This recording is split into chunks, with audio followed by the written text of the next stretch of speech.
약국이나 편의점 소화제가 소화불량을 해결할 수 있는가?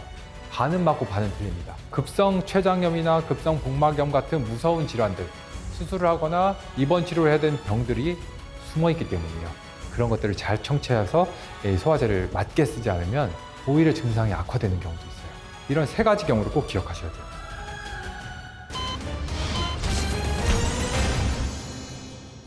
건강의식 구독자 여러분 반갑습니다. 저는 서울 오케이내과 원장 내과의사 우승민입니다.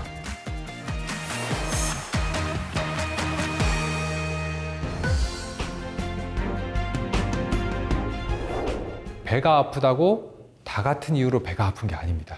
위가 아플 때도 있고 대장이 아플 때도 있고 그리고 소장이 아플 때도 있고 그리고 그게 다 복합적으로 아플 때도 있어요. 그런 것들을 잘 청취해서 소화제를 맞게 쓰지 않으면 오히려 증상이 악화되는 경우도 있어요. 실제로 대표적인 예를 들면 우리 양배추가 위에 좋다는 소리 많이 하잖아요. 양배추에 카베진 성분이 들어있는데요.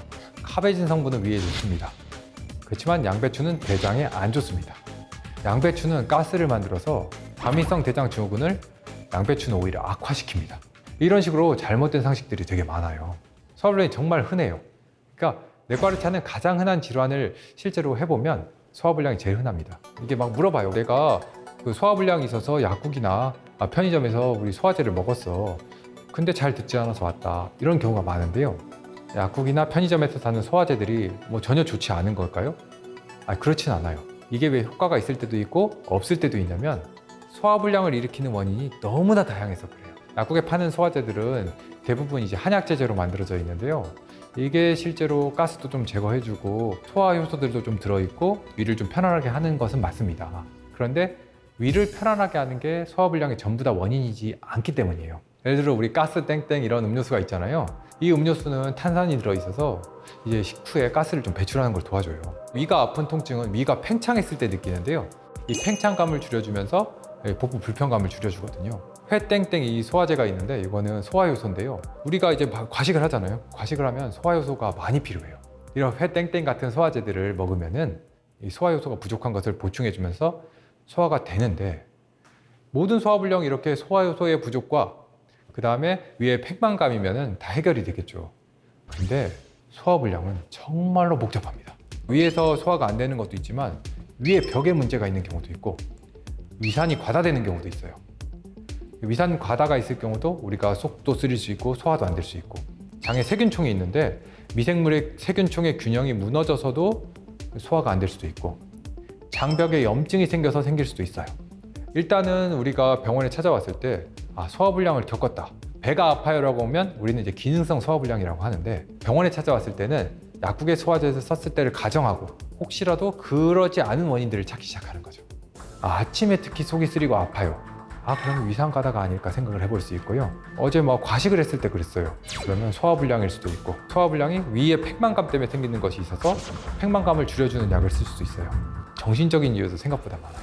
정말 어제 받은 스트레스에 의한 소화불량도 정말 흔하거든요. 그래서 그럴 경우에는 살짝 정신과 안정제를 쓴다고 하죠. 안정제를 썼을 때 소화가 되는 경우도 있어요. 병원에 오면은 장벽을 만져보기도 하고 청진을 하기도 해요. 청진을 했는데 장음이 너무 올라가 있어요. 그러면 장의 운동을 낮춰주는 진경제를 써서 그 문제를 해결하기도 해요. 이 모든 것 중에서 가장 중요한 것을 전 얘기해 드리고 싶은데요. 우리가 기능성 소화불량에서 정말로 조심해야 될 것은 위험증후입니다.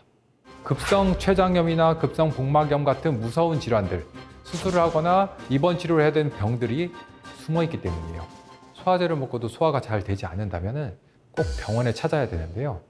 그런 대표적인 병들을 제가 알려드릴게요. 첫 번째, 열을 동반하는 경우입니다. 열을 동반할 경우에 감염성 질환인 경우도 있고 복막에 큰 문제가 생긴 경우도 있어요. 즉 염증이 일어났을 경우거든요. 열이 나고 설사를 동반하는 복통일 경우에는 심할 경우에는 폐혈증을 일으킬 수 있고 저혈압에 의한 쇼크를 일으킬 수도 있습니다. 특히 나이가 많고 체구가 작은 분일 경우에는 열이 나는 복통을 동반할 땐 이것은 감염성 질환이 아닌지 항생제를 써야 될 질환이 아닌지 꼭 확인하는 게 중요합니다. 또한 복통이 흑색변을 동반하거나 혈변을 동반할 때 즉각 병원에 내원하셔야 합니다. 이것은 위장관에 출혈이 생긴 거거든요. 위에 상부 쪽에 출혈이 생겼을 때는 까만 변으로 나타나고 하부 쪽에 출혈이 생겼을 때는 빨간 변으로 나타날 수 있어요. 세 번째 경우는 배를 눌러보세요. 한번 배를 눌러봤는데 딱딱하거나 배를 세게 눌렀을 때 눌렀을 때보다 뗐을 때 더 아픈 것. 이건 정말 위험한데요. 이것은 정말로 빨리 병원에 오셔야 돼요. 눌러서 뗐을 때 통증이 있은 것을 우리는 반발압통이라고 하는데, 반발압통은 바로 수술해야 되는 복통의 징후입니다. 복막염이 있거나 충수염이 있거나 이런 경우를 생각할 수 있는데 119를 불러서 응급실통에 내원하셔야 돼요. 이런 세 가지 경우를 꼭 기억하셔야 돼요. 열이 나거나 혈변이나 흑색변을 보거나, 그리고 배를 눌러봤을 때 아플 때, 이럴 경우에는 반드시 바로 병원에 방문하셔야 돼요.